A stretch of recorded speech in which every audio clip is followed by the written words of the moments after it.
don't understand how it could happen with a blown compression on a third cylinder on one of the vans. And he was going, compression loss on a third cylinder. He's going, I wonder what was going on. Yeah, so usually what would happen, you will always lose, if it's the cylinder, if a cylinder's losing compression, the weak point effectively in an engine is the gasket between the head and the block. Okay. Colloquially known as the head gasket. Now, if that fails between the cylinders, you would get low compression on two cylinders because obviously there's a gap effectively between the two. But typically you'll get low compression on a cylinder, and it will be because a valve has been damaged or carbon deposits have caused it to wear out and it doesn't close fully, or you'll have piston rings wearing out, or you've been very, very unlucky and it's just happened at manufacture that it just wasn't quite right tolerance-wise and it skipped through the QC. Now, the likelihood is that most of these things are caused by, at some point, the engine operating slightly off on that cylinder. Okay. So you might have too rich mixture due to a leaky injector, or you might have a too lean mixture because of a clogged injector, or you could have a poor spark because of a damaged spark plug, or you could have... There's a lot of variables here. There's a lot of things that can happen effectively, and then obviously what happens if you, especially, and the most likely is if you've got a rich mixture, you get a lot of unburnt fuel, or on the fish, raw fuel effectively goes and washes the oil away from the cylinder walls. Right, okay. So then the piston is scraping at the wall really. The rings which are designed to hold compression in are not lubricated, so they'll wear away. And these rings are spring loaded. Anyone that's fitted a set of piston rings, you'll probably find 1,000 videos on YouTube of doing it, but they're bigger when they're relaxed. They're far bigger than the actual bore they're sitting in. So they're sprung so that they hold pressure on all the time. So the oil has to lubricate them, otherwise it will scratch. Okay. And as they scratch and scratch and scratch away, then you'll start to get gases and effectively compression can escape down the side. But there's also the option of carbon deposits on the valves. They can't seat properly and they don't close properly. Both those things happen when you have a misfire, or even if it's not as... Even if you don't detect it as a misfire, it would be happening over time. And you get that where, in this case, the fan was down on power. Didn't quite have a full misfire. It wasn't sort of juddering and shaking. But we got low compression and it was leaking, so we can do a cylinder leakage test. So what happens there is, on a compression test, you're putting a gauge in where the spark plug goes, and you try and start the engine. You take all the spark plugs out and you try and start the engine.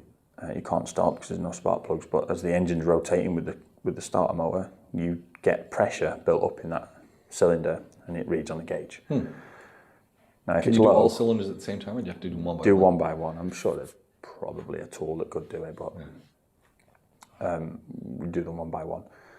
Now, that's great, but we need to kind of know ideally where it's leaking from or losing compression. It must be leaking somewhere. So we then have a tool which is called a leakage tester, cylinder leakage tester.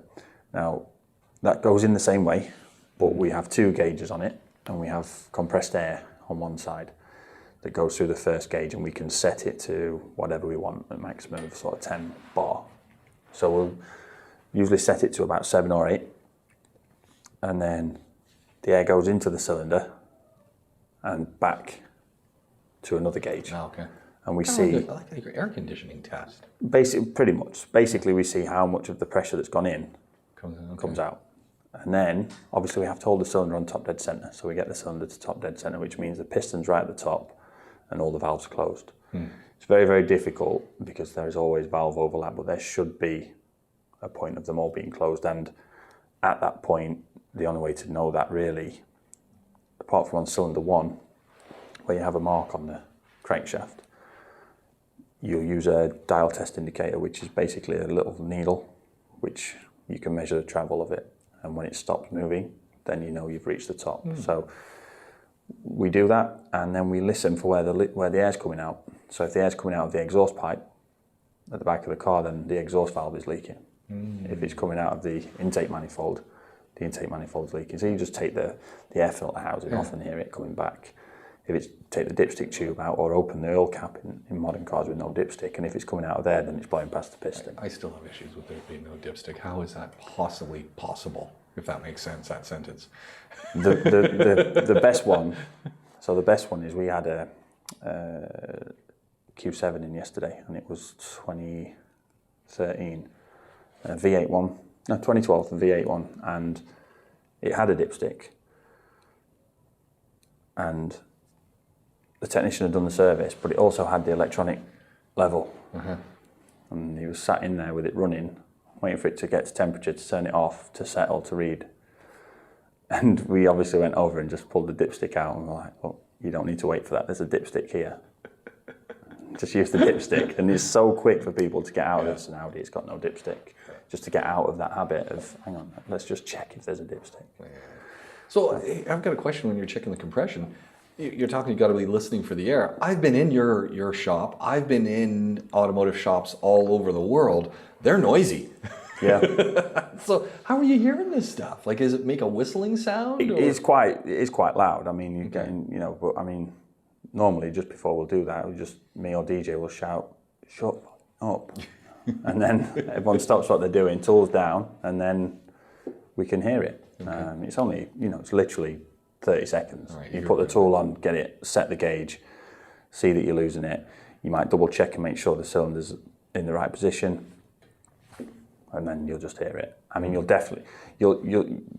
can hear it with the work going on, to be fair. Right. It's I mean, we're talking, in that one, I think the inlet pressure we had at, Ben did it, and he's old, so he did it at PSI. I think he did it at about 75 PSI out of 90. Okay. So we'd lost 15 PSI. And that's quite if you've got 15 PSI left in your tyre, it's half inflation. You'll hear it if you press the valve, and that's effectively all we're doing. Okay. How often do head gaskets go on cars? Like, is this after a couple 100,000 kilometers, your head gasket probably needs to be changed, that kind of thing?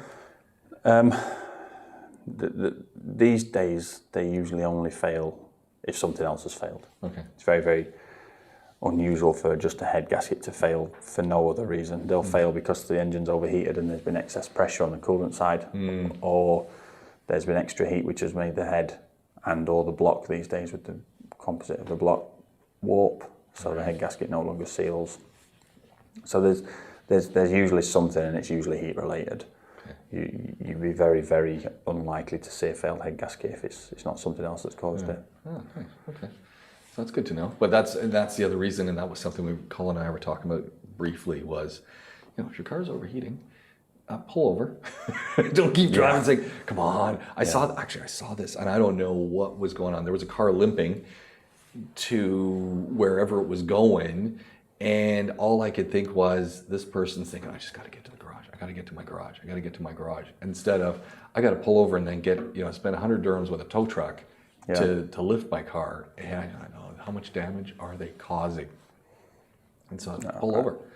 And I guess the same if you start losing, torque, if you feel, figure that the car's not moving, pull over. Yeah, usually these things happen at any time, but a lot of the time here, always at the worst. A lot of the time here, people are even the little service roads into Al Quoz where we are 3 lanes. You overtake a car, and as you do it, there's a big noise and no power, and it's like, oh, how do I get over 3 lanes now? Yeah. So it's very difficult to stop safely sometimes, but you've got to. And we've done countless engines where they've gotten that hot that the sensors on the engines, NOx sensors on the block and things, have melted. Really? And that we can't even get the crankshafts out because they've just ground themselves in and seized the engine solid. Can't even get heads off. It's just catastrophic. Failure of the engine is very, very easy to achieve these days. The engines aren't cast iron anymore. Yeah. I think people forget that. I think somewhere along the line, people just don't know what an engine's made of. Yeah. And then you get some folks who are a little bit older and they just remember, you're casting an engine block. Take an example of we've done a head gasket recently on a Frog Eye, Austin Healey, and that's just iron everywhere. And then it's got a copper head gasket. Yeah. Easy, like, you know, Yeah. an hour later good old the days. engine's disassembled and it's cleaned, and we've made sure that everything's okay, and we put a new gasket on and bolted it down, and then after 3 hours the job's done. Yeah, that's the good old days. Really easy. I mean, I would say good old days,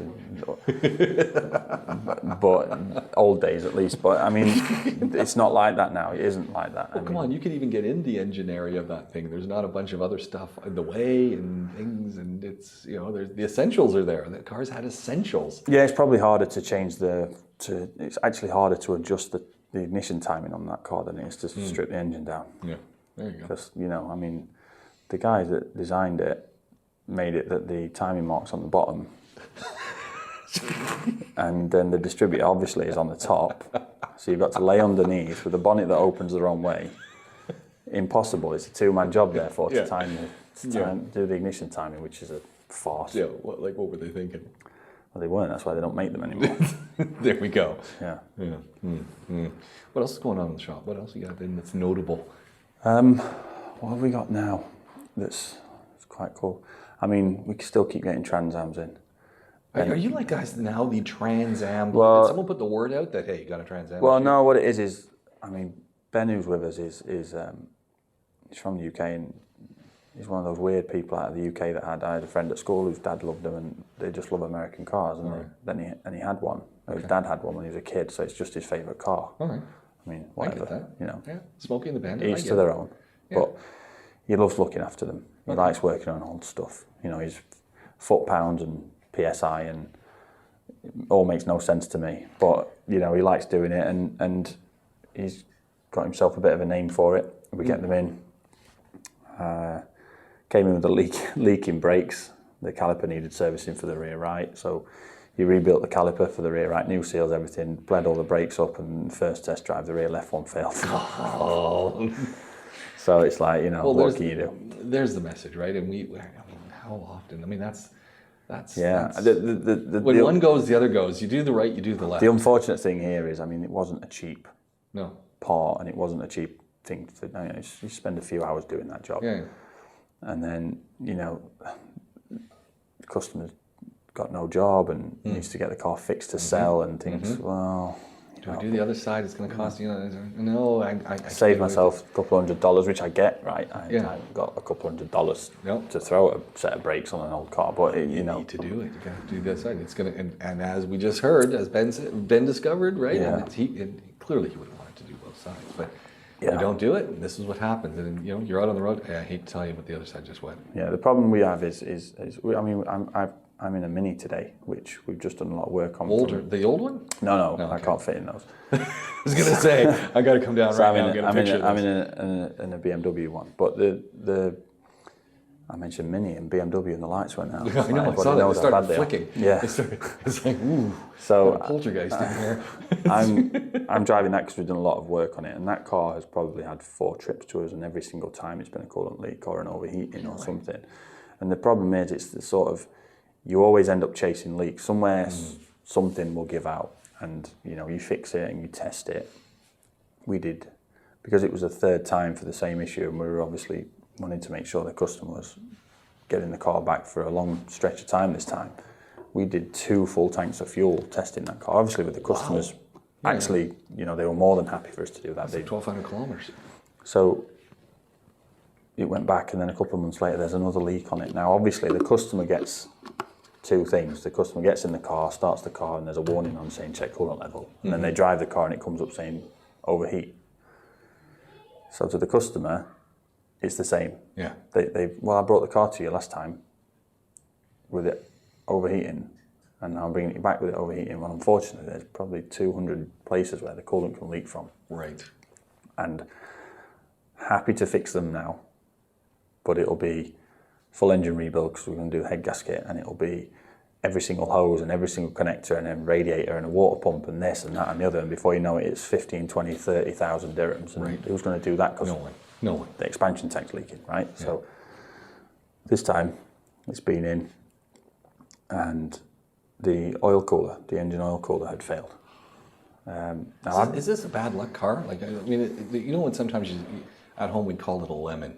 That's a real lemon. Yeah, I mean, it's one of those situations where you can kind of go through it in a logical sequence and use some theory and figure out why that's failed. And you can kind of say, well, you know what, the next thing that's going to fail is that.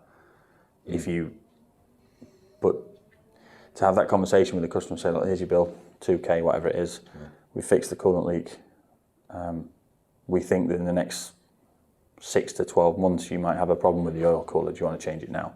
Well, nobody's going to say yeah. Yeah. And, one of the problems with oil coolers is that the waterways especially are so fine because obviously it's doing what it says on the tin, it's taking heat from the oil. So does the oil go through the water? So basically it's like a radiator. Yeah, because I've seen one in front of my vehicle. I've got an oil cooler. So you've got an air-cooled oil cooler. Ah, okay. So engine oil coolers tend to, so you have we used to put extra transmission oil coolers on the Wranglers because they used to overheat the transmissions all the time. It's quite a bad thing here. So we used to put an extra one on the front, and that's just like a radiator with air going through it. But when you have a heat exchanger between coolant and oil, the oil goes through some galleries and then coolant goes across those galleries. Obviously they don't mix. Right. But the heat goes from hot to cold, so the coolant takes away the heat of the oil. Now, water here is quite hard. It's quite hard water here. And the galleries are so small. It's critical that we keep coolant additive in there, not to stop it freezing, not for that reason, but to protect internal components. And one of them is oil coolers. Is this different than Prestone, or is it connected? Yeah, that's exactly connected right. to, exactly right. Is it connected to the cooling system of the vehicle itself? Exactly, yeah. Oh, okay. So your coolant is going through there to take heat away from the oil, and then it's going through the radiator and cooling down and going back into the engine now and doing the whole thing again. They corrode very, very easily. No, of course. Very easily. And also, they're very fine galleries. So if you overheat, the first thing that can happen with an overheat situation, it is the first thing that happens, is as temperature increases, so does pressure. So the pressure increases in there. You've got, potential for build-up in there of lime scale, effectively, from the hard water, and they'll crack. And then what happens is the oil is under higher pressure at that point than the coolant, so the oil goes into the coolant. Right. So then you get emulsified, like ice cream, effectively. Yeah, It looks like ice cream. And then nothing happens. The engine can't cool down because the coolant's too thick to go through the radiator. The water pump can't pump it. It damages all the rubber hoses. Screwed. It's a nightmare. Nightmare. Yeah. And it happens a lot. We got an R32 in at the minute. The same thing happened. Oil cooler failed on it. Overheated. This was the transmission oil cooler. Oh dear. Transmission failed. Oh dear. So you've got a situation with transmissions which is unfortunate because you switch off the engine, the transmission is no longer pumping oil. Right. So It's really hot. there's no pressure. It's very hot. There's no pressure. Now the engine coolant is in a sealed system under pressure. So as it's cooling down, the pressure can leak into the transmission. So the coolant then goes into. So on the transmissions, we get water going into the transmission, which damages the transmission. So this one ended up with transmission oil cooler, mechatronic rebuild, clutch replacement for the transmission, and it was like 9,000 dirhams. Well, yeah, no one wants to get that call. Yeah, No one wants to make that call. It's sort of tell you got 9 Gs. Yeah. Yeah.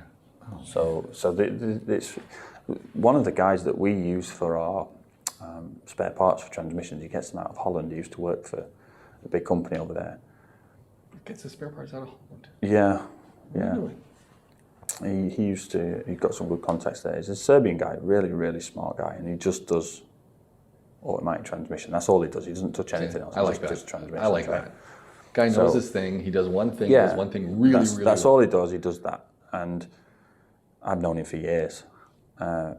He will not put anything other than DI water in coolant systems. Really? So when he's done a transmission, obviously he's had to drain the coolant because he's a lot of the time taking the cooler off. He'll flush it all out and put deionized water in because the way he was taught and the way he's worked for 30 plus years is, well, the water is going to corrode it. So we need to get everything out of the water, get all the ions out of it, and put the right additive in, and then we'll go from there. Interesting. You know, you go to him and say, I'm going to put Prestone in this car. Yeah. He's like, no, you're not. You're going to go to the dealer and get what they tell you to put in there, and then I'll fill it up for you. But otherwise, you know, don't put Prestone in it. Now, you know, that's how he works, and it's a big.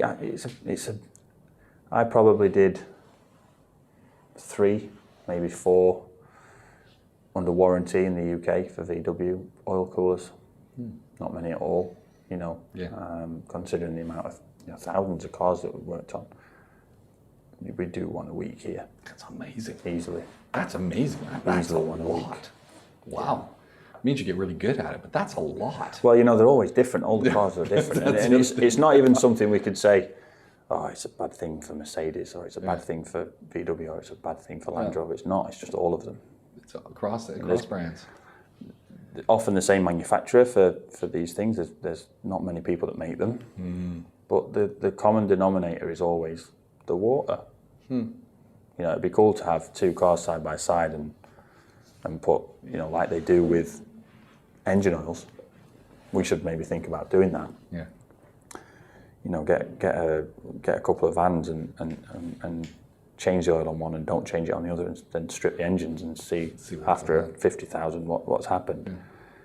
We should do the same with coolant, really, with deionized water and additive, and then normal water and additive, and then just normal water, and see the difference. Because I'm sure that there would be. I'm sure the failure rate would be so much higher on the one with certainly just water in it. I can't imagine it wouldn't be. It sounds like I don't want to be driving that one. Yeah, well, certainly. I mean, one of the things, like for you and me from the UK and from Canada, put coolant additive in. Well, I'm thinking because you don't want it to freeze, right? That's what I'm thinking. The Serbian guy, Serbia gets cold. I mean, you don't want to have. That's the mentality, right? And as a driver of a car, of an end user, you just think, okay, well, it's. And on the back of the coolant that you buy in the UK, we shipped a load in, and it's the same. It says on the back of the coolant, this mix for minus 30 degrees, this mix for minus 20 degrees, this mix for minus 10, this mix for summertime 0. Exactly. Summertime 0, UK, great. So it's not relevant here, is it? It's not relevant here. So you've got a situation where people think, well, what's that for then? I don't need pink water. What's that for? It's an additive to maintain the internal components of the engine. There's more to it than just stopping it freezing. Interesting. Very, very interesting. Well, that's. I mean, oil coolers. Who would have known? I mean, honestly, who would have known? This is surprising to me. Yeah, big issue, really. I mean, I don't know what the engineering task would be of changing them back to air cooled. I mean, a lot of the things is now there's just not space on the front of cars because they're all turbocharged nowadays, so they all need an intercooler.